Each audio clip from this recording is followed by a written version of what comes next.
Maddie sank back on the couch, shrugging. Who knows? Dad would get in a mood sometimes. Just decide he wasn't opening the shop that day. I'd drive by and see it closed and freak out. When I'd call to check on him, he'd say he just didn't feel like cutting hair that day. He shrugged again. Who knows? You know how Dad could be. Mike nodded as he scribbled in his notebook. I wasn't sure what recent events Maddie was referring to, but I remembered that Mr. Cardozi could fly off the handle at perceived slights. I remembered one time when the paper boy had delivered the Boston paper, but not the local one, and Mr. Cardozi went on a tirade. He had been certain the paper boy had done it deliberately, that the editor of the local paper had told him not to deliver it, and that there must be something negative about Mr. Cardozi in that day's paper. My grandfather had taken him our copy of the paper to show him that there was nothing about Mr. Cardozi in it at all. Mr. Cardozi just accused him of being part of the plot against him. He looked suspiciously at my grandfather and the paper boy for months after that. Do you know if there was anyone who had a grudge against your dad, who might want to hurt him? Mike said. Maddie scoffed. My dad's enemies are more in his imagination than in real life. Any close friends, girlfriends, anyone your dad might have been close to. We probably won't need to talk to them, but it's good to go ahead and get it in the notes. Maddie shook his head. No. I mean, they're the guys at the barber shop, the employees and the regulars. I don't think he really socialized with anyone outside of work. Mike nodded and scribbled. When was the last time you talked to your dad? He was starting him with the same questions he'd asked me. Maddie visibly crumpled. A couple of days ago. I've been so busy. God, I wish I'd called him. I just had no idea it was the last time I talked to him. Did you see him that day or just talk on the phone? The phone? I haven't seen him since last weekend. Maddie bent forward and put his head in his hands. If only I'd known it was the last time. I would have hugged him. Told him I loved him. Were you and your dad close? As close as he was to anyone. And he's not a real sociable guy. Wasn't. Maddie caught himself referring to his dad as if he were still alive. He wasn't a real sociable guy. As if using the past tense hurt him all over again, Maddie made a choking sound and covered his face with his hands. I rubbed Maddie's shoulder. I suddenly realized how lucky I was that I'd spent the hours after I found out my mother was dead on a train instead of being questioned by the police. I'm sorry, Matt. Mike looked over the notes he'd been scribbling as he talked to Maddie. Just a couple more questions. Did your dad have a will? Yeah, I think so. It'd be in the safe in his closet. Mike looked up with his eyebrows raised. There's a safe in the closet? Yeah, Maddie said. You didn't see it? I just took pictures of what was visible. I didn't open the closet. Maddie started to stand, but Mike raised his hand for him to stop. Whatever's there, not there, is not going to change while we're sitting here. Let's wrap this up and then we'll go look. Maddie sank back onto the couch. What about life insurance? Mike asked. Yes, Maddie said. I got it after my mom died. So I'd have something if anything happened to him. The paperwork should be in the safe too. You're the sole beneficiary of both of those? Yeah? Silence fell for a few seconds. Then Maddie snapped his head up to look at Mike. Wait, you don't think... Mike held up his hand again. No.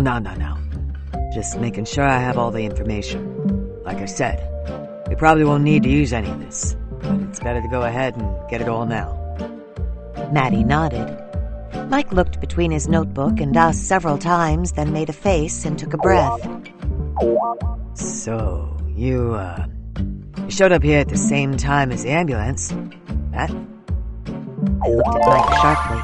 Despite his denial seconds before, the way he was talking to Maddie made me suspicious. Maddie either didn't notice or ignored it, nodding in response. Yeah, I did. Were you just driving by? No. Mrs. Howard across the street called me. Saw Franny hanging around, and I guess she called you and no one answered it, so she called me. She saw you pull up while we were on the phone and told me to hurry. Where were you when you got the call? I was in the car, on my way home from work. So you just drove over here instead?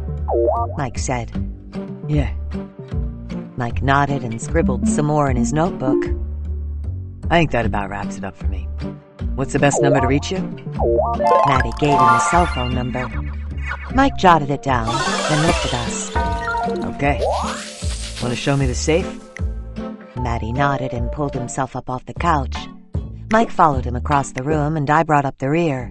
I lingered in the doorway as Maddie walked to his dad's closet and opened it. From where I stood, I could see that the safe was still closed. Mike pulled his camera back out and took a couple of pictures. Can you open it up for me? Mike asked. Maddie knelt in front of the safe. He spun the dial a few times, then popped it open. Mike leaned in to take a few more pictures. Then he nodded at Maddie. Maddie reached in and pulled out a stack of papers. Everything there that you expect? Mike asked. Maddie sat on the foot of the bed and flipped through the papers. Yeah, I think so. I don't really know everything he kept in here. But here's the will. He pulled out a stapled bundle of papers and set it next to him on the bed. Here's the life insurance paperwork. He laid the single sheet of paper on top of the will. Do you need to look through these? He held the other papers out to Mike. No, just wanted to make sure nothing was missing. Mike glanced around the room. Speaking of missing, do you see anything that's not where it's supposed to be? Maddie looked around. No, I don't think so. Okay. Well, if you notice anything, just give me a call, okay? Mike reached into his breast pocket and pulled out a business card that he handed to Maddie. One for you, too. Mike passed another one to me. I looked it over, then put it in my pocket with my phone. I saw Maddie put his on top of his dad's will and life insurance policy. Unless there's anything either of you want to ask me? Mike looked between the two of us. I shook my head. Matt? Mike asked. Maddie looked up as though he'd gotten lost in thought. What? No. All right, then. I'll be on my way. If either of you think of anything else... Mike was interrupted by a loud rap on the front door before it swung open. One of the paramedics stuck his head in. Hey, Mike, we're about wrapped up out here. Does he want to... Mike nodded, understanding what was being asked. He turned to look at Maddie. Matt, would you like to see the body before they take it away? I saw Maddie's face go pale. He sat frozen for several seconds. There's nothing. No visible... Mike stumbled over his words. Yes. Maddie croaked, standing. I'd like to see him. The paramedic pushed the door farther open and stepped back outside. Mike went out first, then Maddie, then me. The stretcher was on the front walk, a body bag containing Mr. Cardozi's ample form strapped on top of it. I almost bumped into Maddie when he hesitated on the front steps. The paramedics were standing at a respectful distance, and Mike stepped onto the grass so Maddie would have room to walk by. Several of the busybodies who populated the neighborhood were gathered in front of Mrs. Howard's house across the street, gawking. "You can do it, Maddie," I whispered. He glanced over his shoulder at me, nodded, and gave me the slightest of smiles. He stepped down the 2 front stairs and strode down the sidewalk to the stretcher. He stopped about a yard away, took a deep breath, and walked the remaining steps forward. I stayed at the bottom of the steps, not wanting to crowd Maddie. He looked at his father's face, the only part of him not zipped up in the body bag, for a few minutes, then stepped back and nodded to the paramedics. They walked forward, zipped the bag up the rest of the way, and wheeled Mr. Cardozi to the ambulance. They slid the stretcher into the ambulance, closed the doors, got in, and drove away as we all watched in silence. Mike shuffled his feet as Maddie stood perfectly still on the sidewalk. Mike glanced at me, then at Maddie. I walked forward and put my hand on Maddie's shoulder. "Come on, let's go inside." Chapter 4. Before we could even turn around to go into the house, the neighborhood busybody contingent flocked across the street, past Mike on his way to his car, and surrounded Maddie and me. "Mateo, what happened? Was your dad sick, Maddie? Francesca, dear, how did you find him? Were you just walking home? What a fortunate coincidence you finding him. He could have been out there God knows how long if you hadn't happened along. What an unfortunate coincidence, what with your mother just passing." If you need any help going through his things, Mateo, I'd be happy to help. You know, I've lived just down the street there since your parents first moved in, back before you were even born. The women's voices overlapped and merged as they went on in their chattering and so-called condolences that all too frequently sounded more like thinly veiled insults and criticisms. Such a tragedy, losing both your parents, and you so young yet. You're all alone in the world now. Neither of your parents will be there to see you get married when you finally find the right girl. Oh, your children won't have any grandparents. At that point, I grabbed Maddie's arm and pulled him through the crowd toward the front door of Mr. Cardozi's house. Didn't Mike want us to look through the house? I asked loudly. I can help you, one of the women called. No, we have it. We were almost at the door.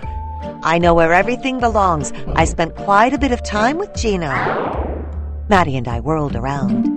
Maddie had specifically said that his dad didn't really socialize, so I wanted to see who was claiming to be his close friend. It was Mrs. Collins, a widow who lived across the street and 2 houses down, directly across the street from my house. She was rather well known for her, well, let's just call them exaggerations. I narrowed my eyes at her, telegraphing a back-off message. She stopped in her tracks at the edge of the group of women. Without taking my eyes off her, I pushed Maddie toward the front door.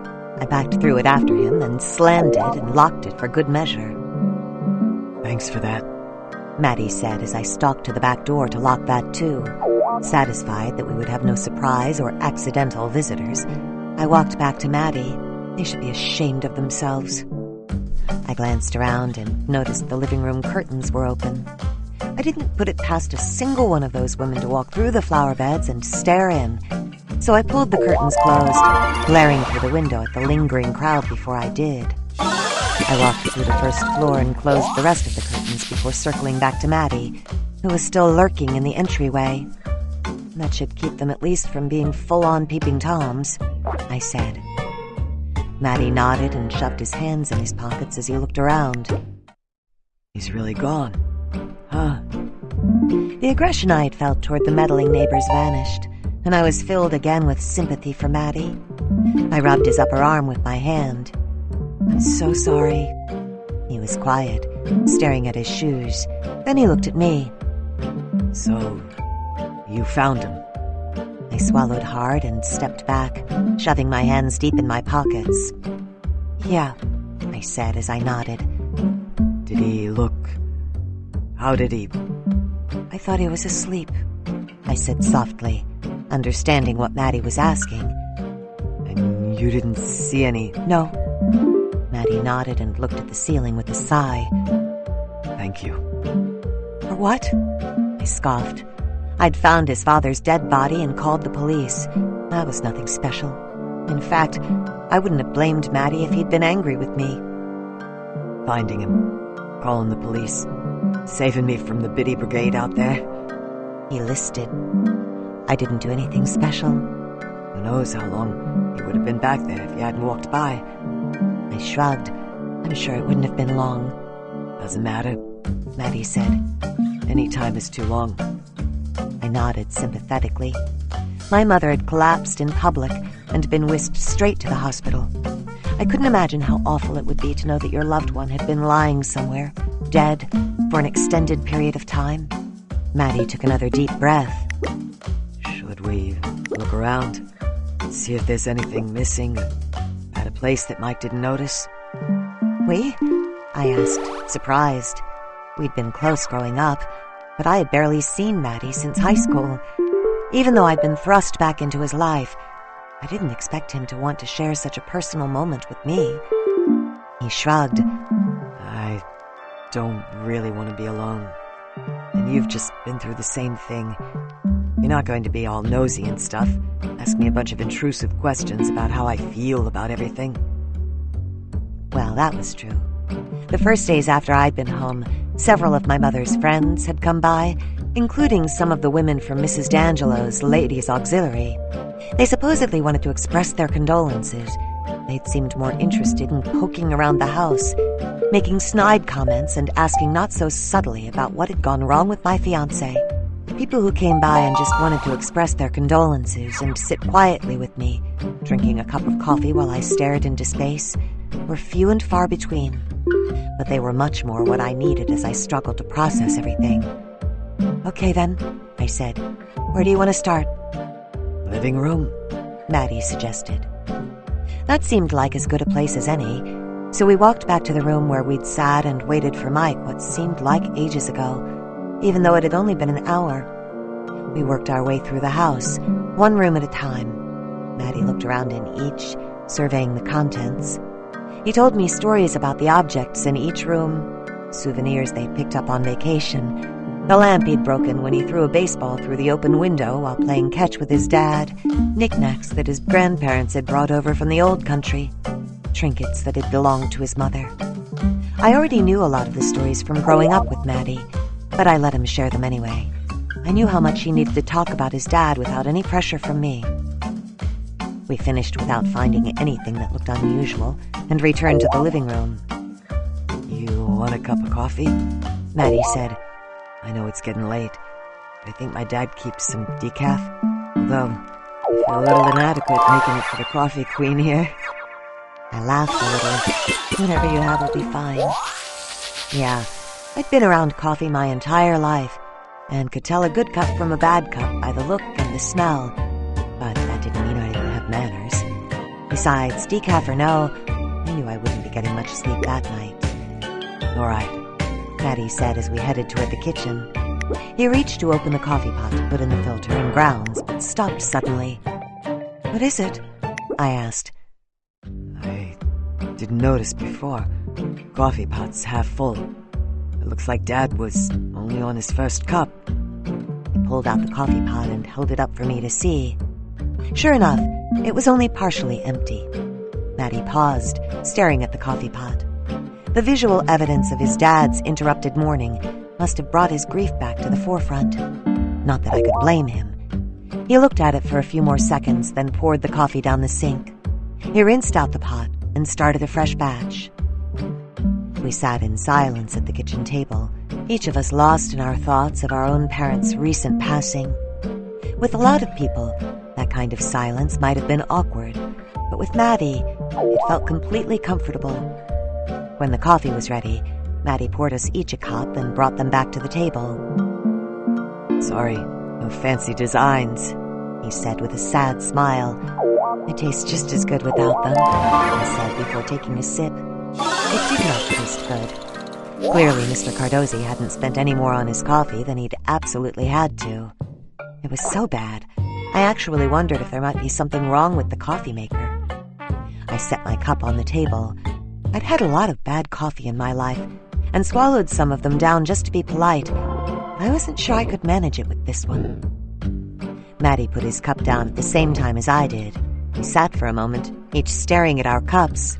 "We can just throw it out if you want," he said. I couldn't stop the laugh from bursting through my lips.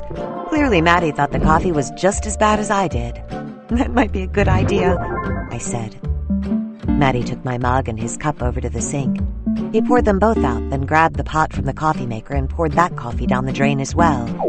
He rinsed them all out and left them in the sink. "Sorry about that." "I don't think anything you did caused that," I replied, the bitter taste lingering in my mouth. He smiled slightly as he stared out the kitchen window. After a few minutes, he took a deep breath, exhaled sharply, and turned to look at me. Guess it's time to go home then. "I guess so. Is there anything else I can do for you? Anything you need?" I don't know. I don't think so. Not now. "Okay then," I said, getting up. I walked over to him and gave him a quick hug. "If you think of anything, let me know. You know where to find me." "Thanks," he said. "Seriously, Maddie, I know I didn't want to ask anybody for anything those first few days, but I needed the help. There's a lot to take care of. Just ask." He smiled sadly. "You know, you're the only person who still calls me Maddie." "You're the only person who still calls me Franny." "What do people call you now, Franny?" he asked. "Fran? Francesca?" I shrugged. "Mostly Francesca's in New York, mostly Fran here. Just depends on who's doing the calling." I see. he said. Everyone calls you Matt now, huh? Yeah. But you can still call me Maddie if you want. I smiled. We'll see. We're not 5 years old anymore. But you're welcome to keep calling me Franny. Will do, Franny, he replied. I chuckled softly. I guess I'd better get going then. Right. I'll see you. See you. Maddie walked me to the door. I headed off to my house and my bed, which I knew I wouldn't be able to fall asleep in because of thoughts of my mother and Mr. Cardozi. Chapter 5. I tried to help Maddie as much as I could over the next few days. He took some time off work to deal with his dad's estate and funeral arrangements, and I cut back on my hours at the cafe. I still went in every day, just not for the full 14 hours it was open. Since I'd just been through everything Maddie was dealing with, I was able to suggest some things. Go ahead and file for the life insurance so you can use the money for the funeral. Warn him about others. The funeral home will charge you for those refreshments they so casually offer, and help him with the rest. How about the cafe provides the refreshments? My coffee will be better than the funeral home's any day. It helped that Maddie and I had been friends for most of our lives. I was able to pick out meaningful pictures of Mr. Cardozi to display at the funeral home, particularly ones with Maddie and the late Mrs. Cardozi, or ones from the special times they'd shared. I helped Maddie go through some of his dad's things, even pulling out some mementos of Maddie's mom that he'd never known existed. As much as I wanted to help my friend in his time of need, part of the reason I felt so strongly that I needed to help Maddie was because I'd been the one who found his dad's body. Sure, he had repeatedly expressed his gratitude to me for finding his dad and all, but that didn't make me feel much better about it. I felt somehow responsible for what had happened, so I wanted to do as much as I could to help out. I wouldn't say that I didn't enjoy spending so much time with Maddie again, though. It took several days for the autopsy to be completed, and we obviously couldn't have the funeral until after it was done. So Mr. Cardozi wasn't buried until a week and a half after he died. I was glad for Maddie when the medical examiner's office finally released the body. I knew it was wearing on Maddie for things to take that long. I saw it in his eyes and the way he carried himself. He didn't magically stop being sad after the funeral, but at least he was finally able to get back to his normal routine and not spend all day, every day, thinking about his dad's death. After we both went back to our jobs, we didn't see each other as much. In fact, I'd only seen him once since the funeral, when he showed up in the cafe one day shortly after the lunch rush ended. We didn't offer a lot of food, just some pastries and sandwiches, but that didn't stop the tourists from flocking in to get something to take back to the beach. Sammy, Becky, and I were all working. Becky was in the back washing coffee cups, Sammy was wiping down the counters, and I was making some fresh mozzarella tomato basil sandwiches to go in the refrigerator case. I heard the door jingle open, but didn't look up from what I was doing, since Sammy was closer to the register. Until I heard her whisper, "It's Matt." I looked over my shoulder. Sure enough, it was Maddie.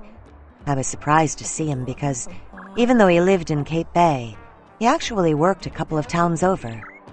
If we saw him at the cafe, it was usually first thing in the morning or just before close. I was surprised by how happy I was to see him. I'd enjoyed spending time with him, but I didn't realize how much I'd missed him until he walked in. "Hello," Sammy said in a sing-song tone. "What can I get for you today?" "I got it," I said, wiping my hands on my apron. "Can you finish up the sandwiches?" "Sure thing," she replied, moving over to my station. "Nice to see you, Matt." Sammy's cheerfulness and friendliness were part of what made her such a great employee. We had customers who I swore came in just because they liked to talk to her. We also had customers